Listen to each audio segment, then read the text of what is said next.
porque yo puedo hacerlo, pero no es como estar sentado ahí y ver de qué manera la desarrollan. Pero no vayan sin que antes ustedes hayan estudiado bien lo que a la declaración del sindicato se refiere, el reglamento que yo les acabo de trasladar, para que cuando vayan viendo la serie de pasos, cómo se desarrollan, sepan ustedes cuál es el fundamento de la actitud que el juez o los sujetos procesales están tomando.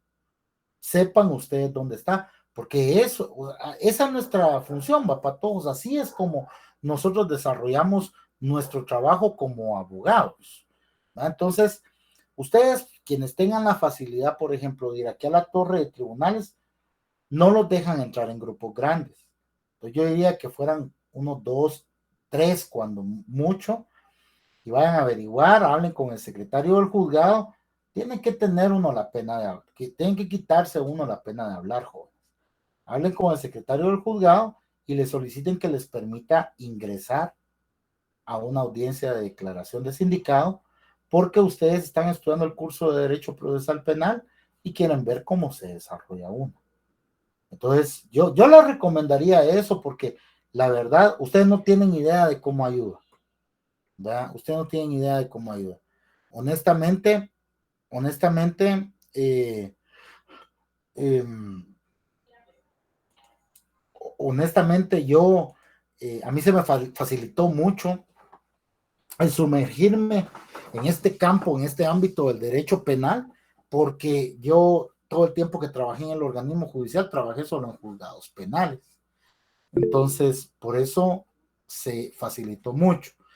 Mire, Amilcar, fíjese que yo entiendo lo que usted dice, que en internet, y sí, por ahí encuentra uno una guía y todo, pero como les repito, cada caso, cada audiencia, jóvenes, aunque no lo crean, cada audiencia, cada caso es distinto, no hay caso ni audiencia que sea igual. Entonces es mejor irla a ver en vivo, ¿va? Quienes puedan, tómense su tiempo para hacerlo, como les digo. Yo no los obligo, porque hay otros catedráticos que los obligan, le dan puntos, ¿va? Dan puntos, dan hasta 5 puntos, van, digamos, y van por grupos pequeños y todo, porque no solo el juzgado de turno está ahí, está en Misco, hay en Villanueva, juzgados de turno también, que ahí es más fácil que lo dejen ingresar a uno. Entonces, los catedráticos les piden las constancias y bueno, les dan hasta unos 5 puntos y todo. Yo sé que los ayuda a ustedes, pero hay quienes entiendo que no tienen tiempo, ¿verdad? Entonces, por eso yo mejor lo hago opcional para quien quiera, porque de veras, jóvenes, ustedes no tienen idea de cómo ayuda eso, pero cuando ustedes ya llevan el conocimiento adelantado. Entonces, estamos en el desarrollo de la audiencia de la declaración de sindicato.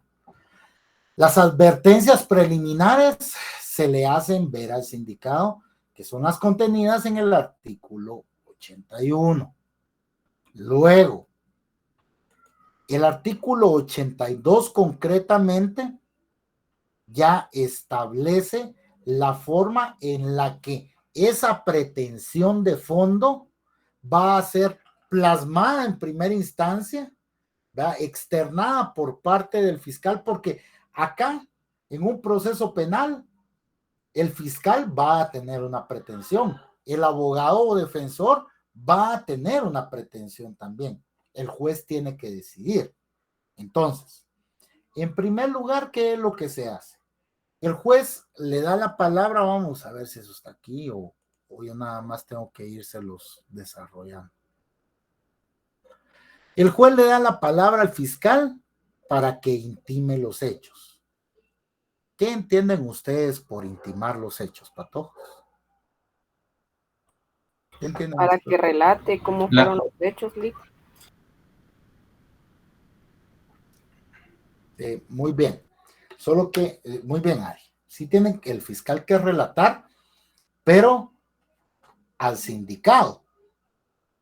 O sea, por eso es intimar, ¿va? Le va a intimar los hechos al sindicado. Le va a imputar hechos al sindicado. Le va a hacer saber al sindicado, ¿verdad? por qué fue él detenido, ¿va? Y en qué conducta delictiva o delito se tipifica el hecho que se le atribuye. Es decir, lo que el fiscal, bueno, no solo eso, lo va a hacer con todas aquellas circunstancias de tiempo, modo y lugar, ¿verdad? Cuáles son las disposiciones legales aplicables y los elementos de convicción existentes. Más o menos el fiscal hace esto, miren pues jóvenes. Señor, ¿cómo se llamaba este? Luis Pérez, ¿cómo? No me recuerdo.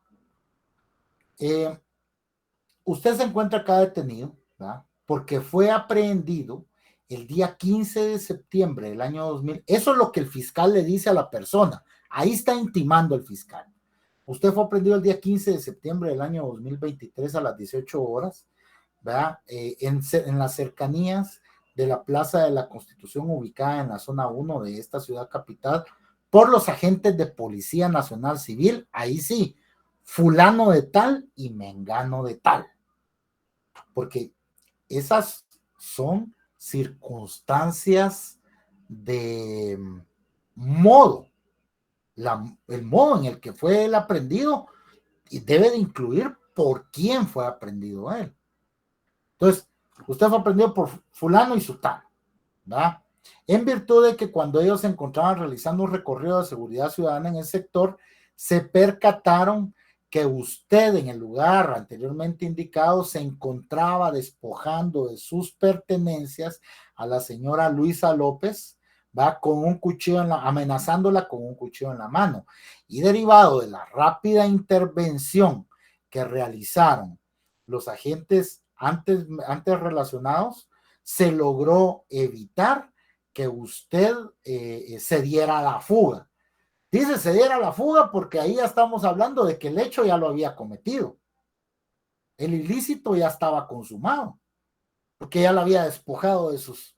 Por el miedo al cuchillo, la señorita le dio sus pertenencias. Bueno. Luego de que ya le dice, porque ya le dio las circunstancias de tiempo, le dijo el día y la hora, lugar, le dijo en dónde fue, y el modo en que se realizó, en el que la persona ejecutó el ilícito. Ahora bien, por lo cual, esta representación, dice el fiscal, siempre dicen así, esta representación, o sea, el Ministerio Público, lo acusa a usted de la posible comisión del ilícito de, ¿qué delito, patojos? ¿Qué delitos hay? Robo agravado. Robo agravado. Muy bien, muy excelente. Ahí están, patojos. Robo agravado. ¿Va? Regulado en el artículo 252 del Código Penal. ¿Va? Los elementos de convicción con los que esta representación cuenta son los siguientes. Ahí es donde les digo, patojos. Si ustedes se dan cuenta, el numeral 1 del artículo 82 da cuenta de elementos de convicción, no pruebas. La prueba se origina o se genera ¿en dónde? En la fase de debate y juicio. Debate. Muy bien, Juan. La prueba se genera en el debate. Aquí son medios de convicción. ¿Medios de convicción para quién? Para el juez. ¿Va? El Ministerio Público pretende generar en la psiquis del juzgador la idea de que la persona pudo haber cometido el hecho o participado en él. Él lo tiene que, el Ministerio Público a través de esos medios lo tiene que convencer. ¿Y en qué consisten esos medios de convicción? Ahí llega el fiscal con una carpeta, jóvenes, con un folder. En medio del folder, ahí va la prevención policial, la declaración ministerial, en sede ministerial de los agentes captores. Como los mismos agentes captores lograron ahí capturar a 2 personas que presenciaron el hecho. y se las llevaron al MP para que declararan. Declaración de 2 personas que vieron a Luis Pérez, o a Pedro Pérez, no me recuerdo cómo se llamaba, asaltando a Luisa López, ¿verdad? Y además, el informe, un fotograma que contiene extractos de la grabación que le fueron a solicitar los policías a un comerciante de una tienda que estaba ahí cerca, en donde había una cámara que precisamente estaba apuntando al lugar. Medios de investigación preliminares, va, jóvenes. No se puede pedir tampoco una investigación completa, porque en esta etapa del proceso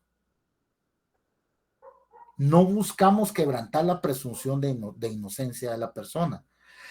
Solo buscamos, o el juez, mejor dicho, o el Ministerio Público busca, en primera instancia, contar con los elementos de convicción suficientes para generar esa presunción en la psiquis de quien juzga de que la persona pudo haber cometido el hecho o participado en él. No necesitamos aquel cúmulo de pruebas, jóvenes, algunos elementos, pero tiene que, o sea, esos elementos, esos medios de convicción, tienen que orientar a pensar que la persona tuvo participación en el ilícito que se le está atribuyendo. Estamos en el desarrollo de la audiencia de declaración de sindicado, y eso es lo que hace el MP, intima de primero. ¿Ah? Intima de primero. Cuando el Ministerio Público termina, el señor juez o la señora jueza viene y le dice al sindicado: bueno, señor fulano de tal, usted ya ha escuchado al Ministerio Público la intimación que le ha formulado. ¿Ah? Debo decirle, como ya le indiqué al principio, que usted está en toda la libertad de abstenerse de declarar, si ese es su deseo. Si usted se abstiene de declarar, esa decisión no podrá ser utilizada en su perjuicio, ¿verdad? En su caso, esa actitud que usted pretenda adoptar en este caso puede ser consultada con su abogado defensor. Entonces, denme un minuto, jóvenes, denme un minuto, solo denme un minuto, perdón.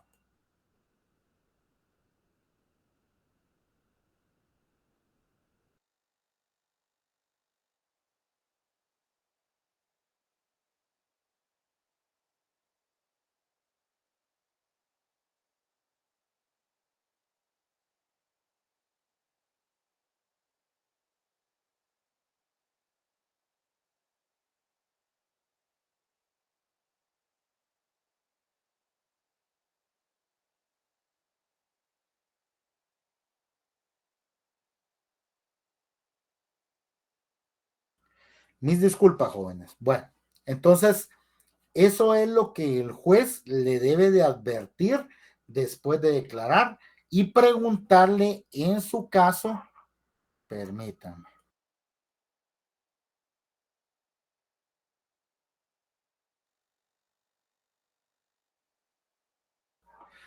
Y preguntarle o cuestionarle al sindicado en su caso si es su deseo declarar. ¿Va? Eso ya es cuestión de la persona si quiere declarar o no. Recordemos que aún y cuando él declare, esa declaración o lo que la persona diga no puede ser utilizada en su perjuicio. Aquí viene la situación. Si la persona declara, entonces se le puede interrogar. Si la persona no declara, no se le pueden hacer preguntas. Ahora bien, aquí viene algo muy importante. Este es otro. Aquí les voy a transmitir otro documento yo.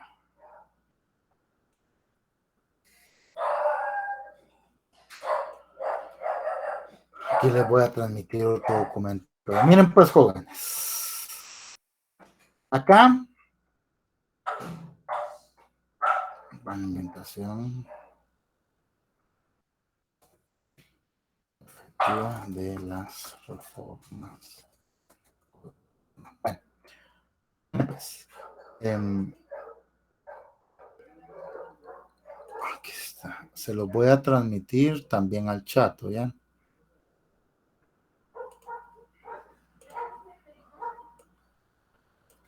Va. Miren pues, jóvenes,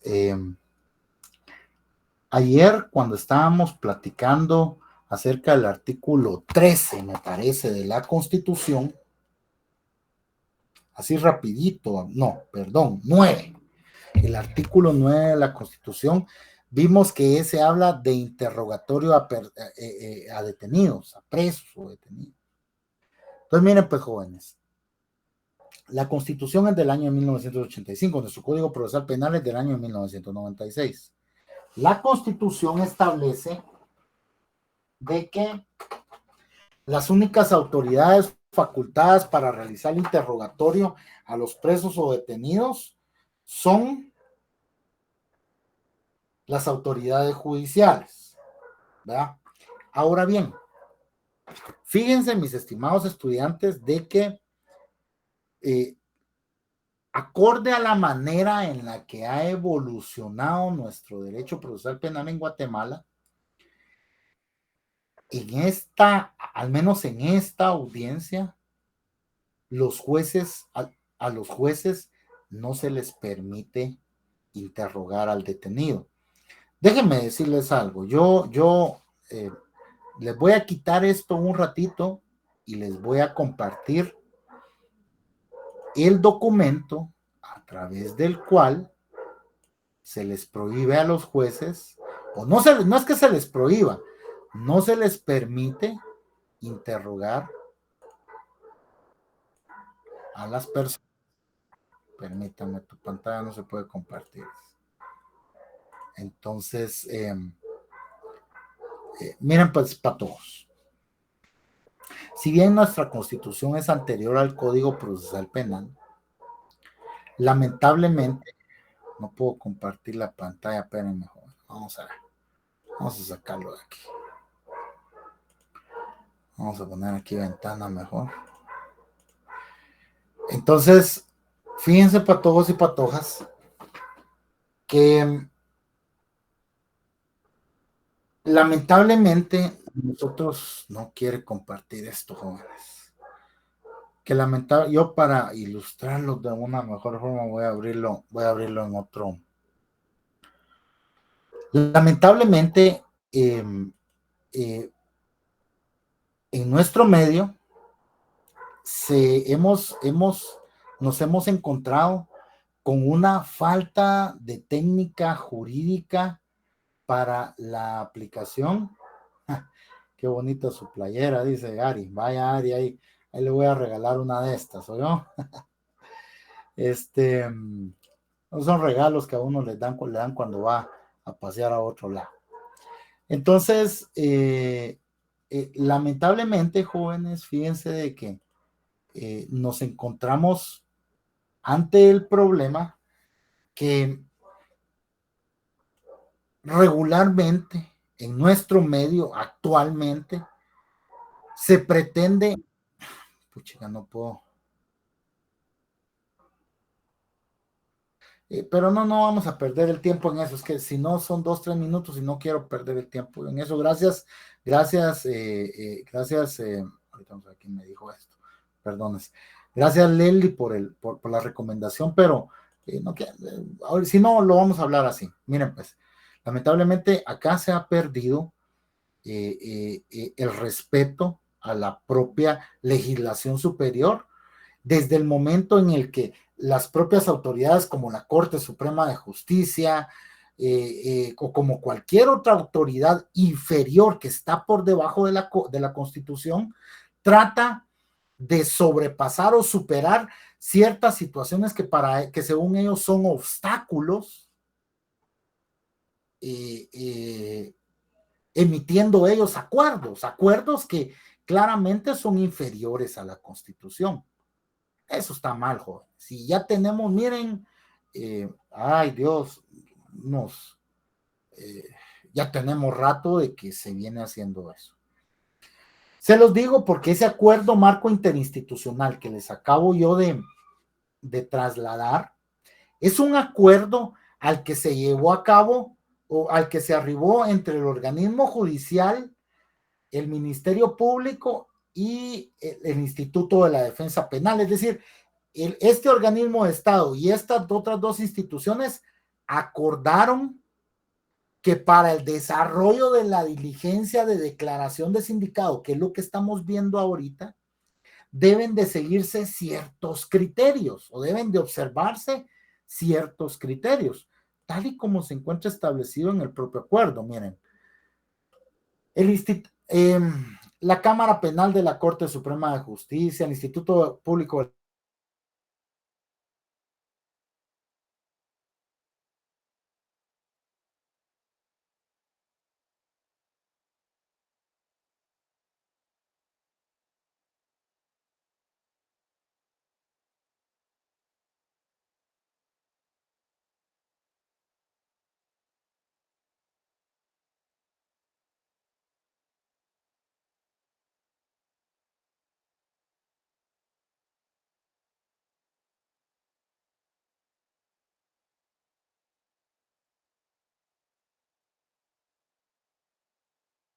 en el desarrollo de una audiencia. Y miren lo que dice la literal A. ¿Alguien ya abrió el acuerdo? Si alguien ya lo abrió, Sí, léalo, ya. por favor. ¿Qué es lo que Ah, dice? los jueces no están facultados para interrogar al imputado. Mire usted qué barbaridad. Gracias, Maite. Gracias. Mire qué barbaridad. O sea, ellos tres acuerdan, el organismo judicial y las otras dos instituciones acuerdan de que los jueces no tienen facultad para interrogar al imputado. ¿Pero por qué no, pues? Pero no, el artículo 9 de la Constitución dice que los únicos facultados para interrogar a los presos o a los detenidos son las autoridades judiciales.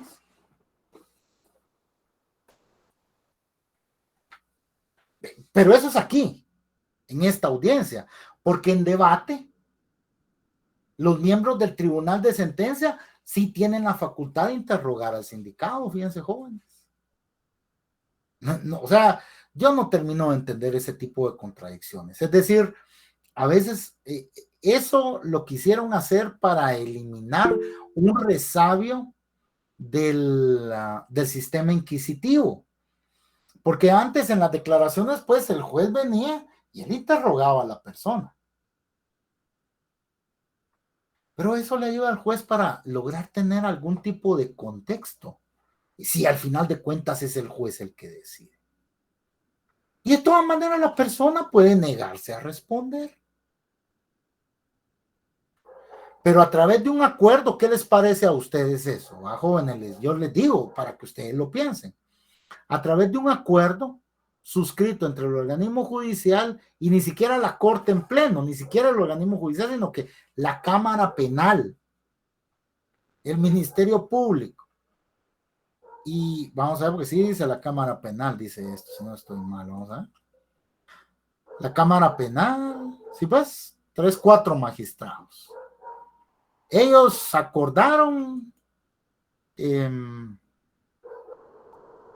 que sus jueces no podían interrogar a la persona. Y la independencia judicial, pues, es decir, ahí se opera la independencia judicial también como una garantía para el propio sindicado. En cuanto a que yo estoy dispuesto a que el juez me pregunte porque yo no tengo nada que esconder. Si quiere el que me pregunte, lo que yo le responda tal vez le puede ayudar a él a esclarecer el caso. Pero, vean ustedes, un acuerdo superando el artículo 9 de la Constitución. ¿Sería inconstitucional? Sí, es inconstitucional. Pero como dijo Karl Marx, ¿verdad, patojos? Los instrumentos o las ordenanzas, las disposiciones que se encuentran libradas, aun y cuando adolezcan de inconstitucionalidad, serán válidas en tanto no se utilice el mecanismo adecuado para declararlas como inconstitucionales. O sea, eso es válido porque nadie ha planteado, aquí no sería una declaratoria de inconstitucionalidad, sino que un amparo con base en el caso de procedencia establecido en la literal C del artículo 10 de la ley de amparo. Porque esta es una disposición no legislativa. pero que sí adolece de inconstitucionalidad. Pero bueno, yo se los quería dejar ahí en el aire, va para todos. Va. Estamos en la audiencia de declaración de sindicato. Y mis disculpas, jóvenes, pero no puedo, no me da el sistema. Vamos a ver.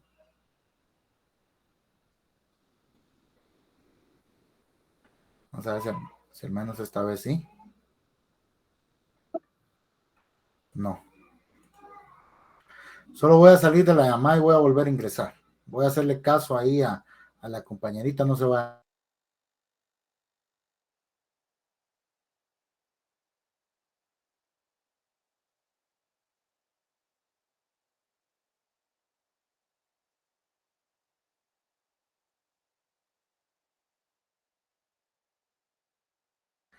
Vamos a ver si ahorita sí funciona esto para todos. Intentar compartir.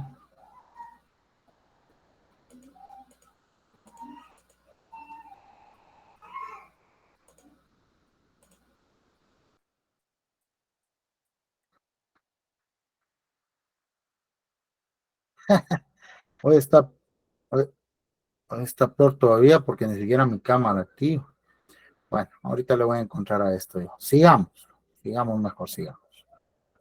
Entonces, mis estimadas estudiantes, la situación acá radica entonces en el hecho de que debemos de tener claro nosotros, permítanme,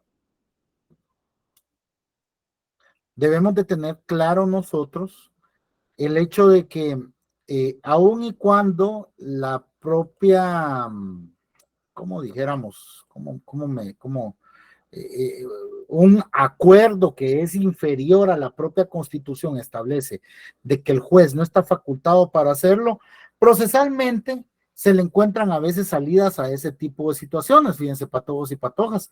¿Y cómo es? Los propios jueces dicen, miren, sujetos procesales, ustedes están de acuerdo en que yo le haga algunos cuestionamientos a la persona y si nadie dice de que se opone con base en ese acuerdo, los jueces proceden a preguntar, fíjense, joven. Entonces, salidas procesales se le encuentran no muy ortodoxas, pero bueno, al final de cuentas se intenta la situación, va para todos. Bueno, entonces, estamos en el dicho o en el entendido, estamos en el entendido de que la persona, después de haber sido intimada, se le cuestiona a ver si quiere declarar, que sí declara, si es que declara, se le puede interrogar.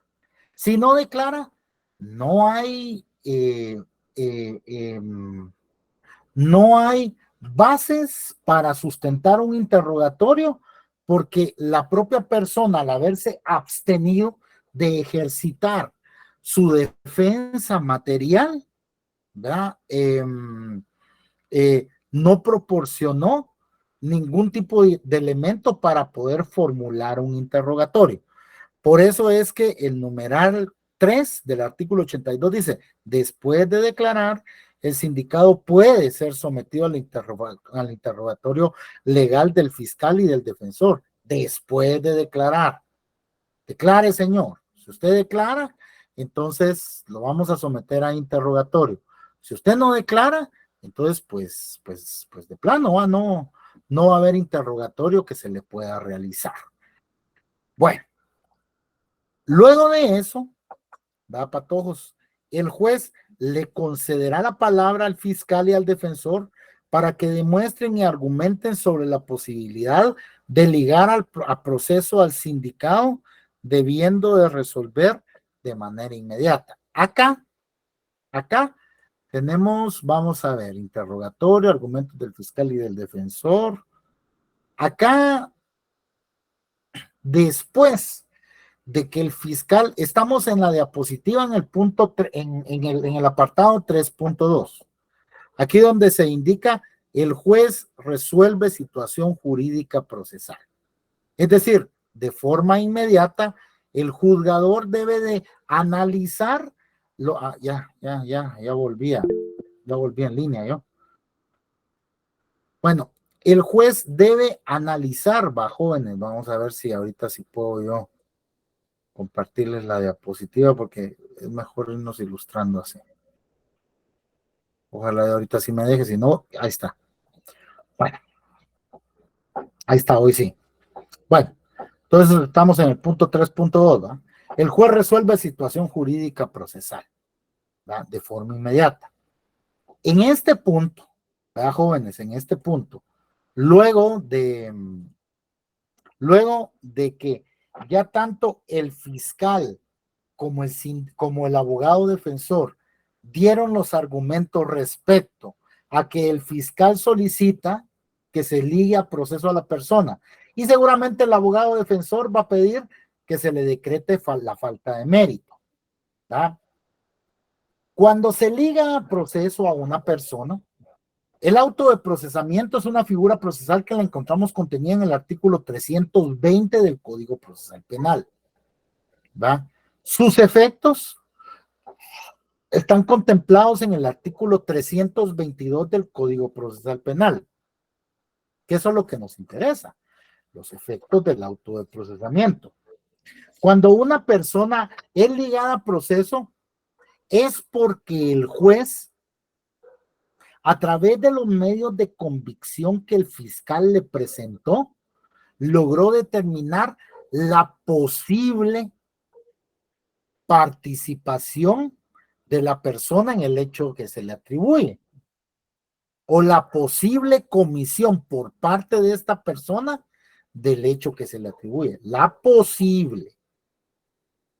Es una posibilidad nada más. Entonces, el artículo 322 del Código Procesal Penal establece cuáles son los efectos del autoprocesamiento, que eso es lo que nos interesa a nosotros. Cuando una persona es ligada a proceso, según el artículo 322, ¿verdad? Cuando el juez ya después del análisis de los medios de investigación que le presentó el fiscal, de los argumentos que le dio el fiscal y de los argumentos que le dio el abogado defensor, él llega al convencimiento de que sí hay que ligar a proceso a esta persona. Entonces, ordena ligarlo a proceso. ¿Cuáles son los efectos? Concederle todos los derechos y recursos que el código establece para el sindicado. Es decir, ya es un reconocimiento más serio respecto a los derechos de la persona. Ya cuando uno alega determinado derecho, pero mire señor, yo estoy ligado a proceso, yo tengo derecho porque la ley así lo dice. Tengo derecho a tener copias, tengo derecho a que se me informe el avance del proceso. Tiene derecho. La utilización de recursos, este artículo se quedó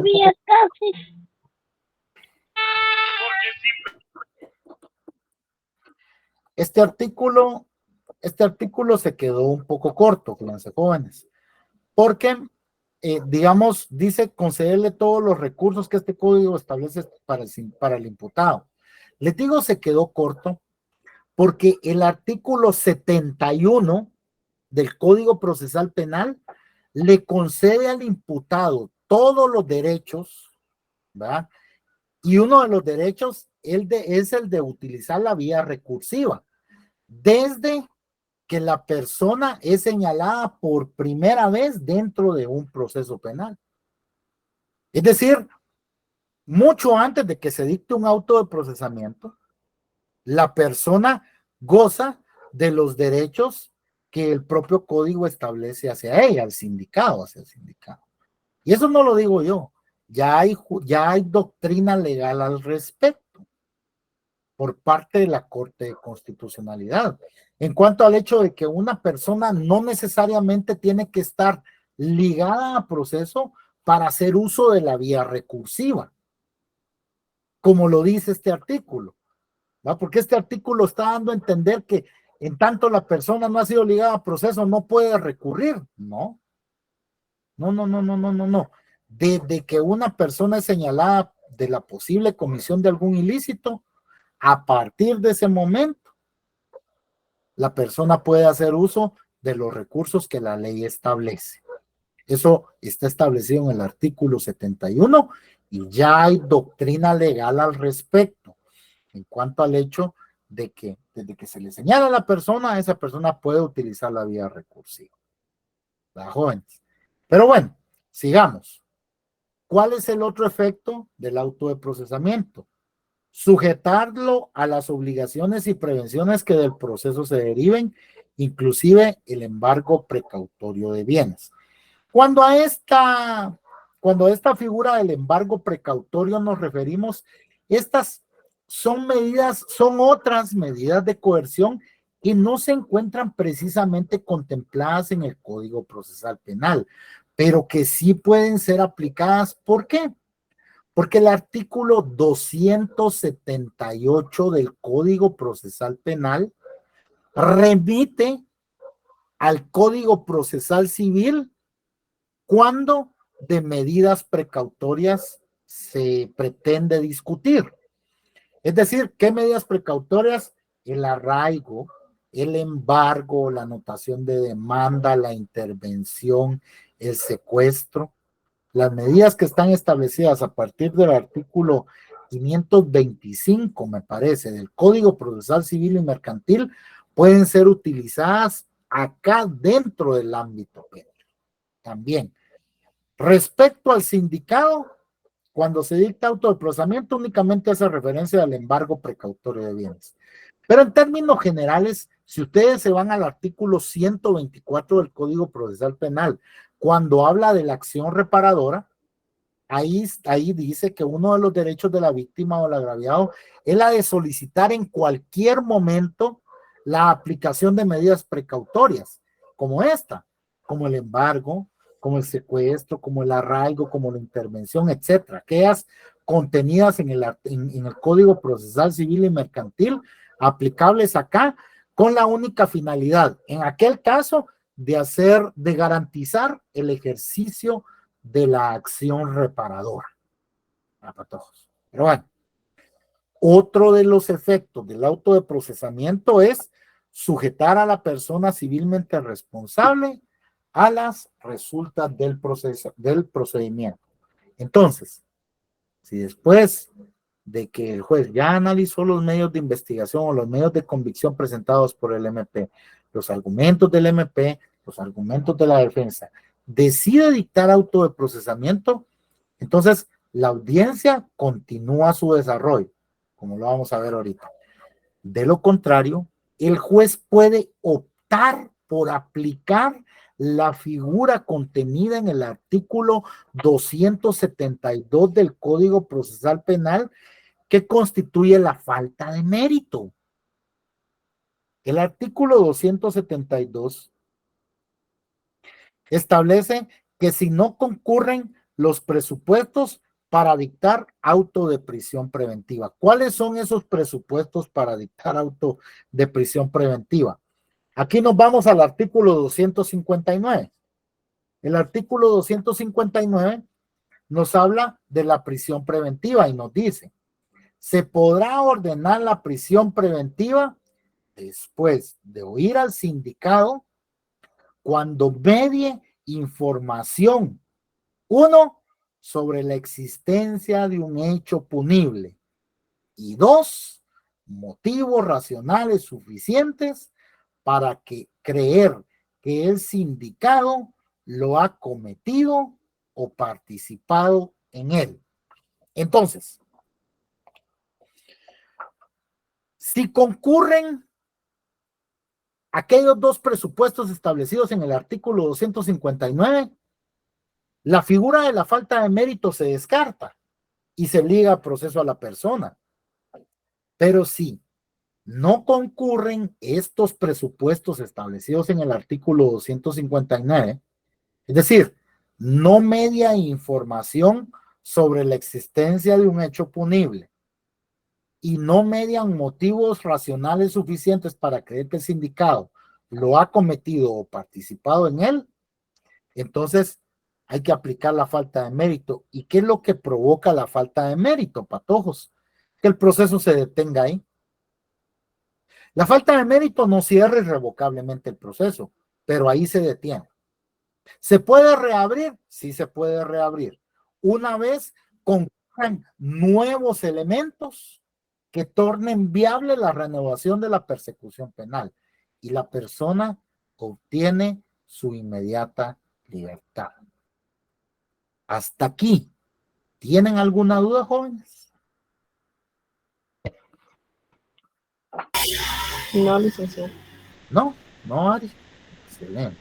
Luis Fernando, va. Entonces, nos estamos saludando el siguiente miércoles, ¿verdad? Estas clases sí son fundamentales para todos.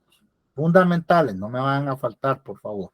Hay un buen grupo ahorita, faltan como 100, y yo sé que ustedes van a salir bien en mi curso si no dejan de asistir.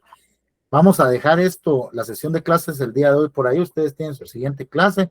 Yo les deseo un excelente descanso, un muy buen fin de semana y espero poderlos saludar a todos sin ninguna novedad el siguiente miércoles. Gracias, licenciado. Feliz noche. Buenas noches, licenciado. Gracias, licenciado. Gracias, licenciado. Feliz noche. Licenciado.